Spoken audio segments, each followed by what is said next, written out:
David Mahé, président de Stimulus, conseil et formation en qualité de vie au travail, et Amaury Chaumet, président de ESI Logistique événementielle, ont été récompensés par le trophée de la reprise CERA qui a été remis lors de la matinale CERA du 10 juin en présence des partenaires du trophée CERA. Je me présente, Céline Chevillon, avocat associé au cabinet Varoclier. Ils ont témoigné notamment sur 5 thèmes de la reprise d'entreprise. Et mon choix, finalement, s'est tourné sur les gens les plus simples, avec qui j'avais une discussion simple. On n'était pas en train de tirer des plans sur la comète parce que c'était simple. Et c'est ce qui m'a fait...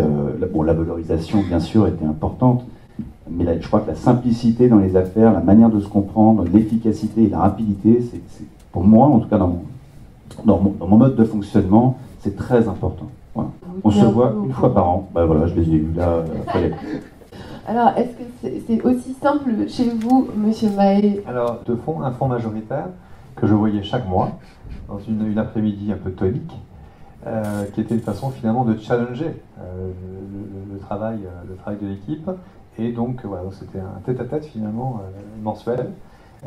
Et aujourd'hui, je suis avec un fonds qui est minoritaire, donc avec un rythme qui est différent, qui est un rythme donc trimestriel pour les réunions qu'on a avec eux, et avec une approche plus suiveuse de leur part. Hein, voilà, c'est de l'information. Concrètement, un pacte d'actionnaires, ça traduit finalement la relation qu'on a envie d'avoir entre associés pour une période donnée. Et ça prévoit à la fois la façon dont on va travailler ensemble, ça prévoit quand est-ce qu'on a envie de sortir, comment est-ce qu'on sort, si on sort avant, si on sort après, etc. etc. Voilà, c'est finalement un contrat de mariage dont on connaît à l'avance les conditions de séparation. Dans le pacte, il y a certaines conditions qui sont nécessaires pour, par exemple, si on vend l'entreprise, le fonds plus moi, ça suffit à vendre l'entreprise, par exemple, et les autres associés ne peuvent pas s'y opposer. Bon, voilà.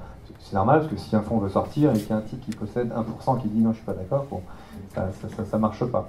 Je peux vous donner d'autres cas. On a, par exemple, il y a la question du droit des minoritaires, par exemple. Un fonds qui est minoritaire cherche quand même à protéger son investissement, ce qui est normal. Donc concrètement, il a comme moyen de contrôle la validation d'un budget, une fois par an, la validation de la rémunération des dirigeants, par exemple, ou validation nécessaire en cas d'acquisition ou de cession. Voilà à peu près les 3 clauses dans lesquelles, qui engagent le dirigeant vis-à-vis des fonds minoritaires. Bon. Et puis ensuite, tout le reste est assez détaillé. Pour le coup, c'est pas 2 pages, c'est plutôt 20 pages.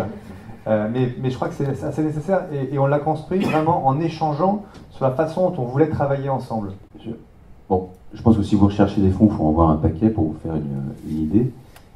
Mais la marge de négociation, elle se situe aussi sur ce que vous leur présentez. C'est-à-dire si vous êtes appétissant, c'est vous qui avez la marge de négociation, grosso modo, puisque c'est leur métier d'investir sur des entreprises qui ont des perspectives.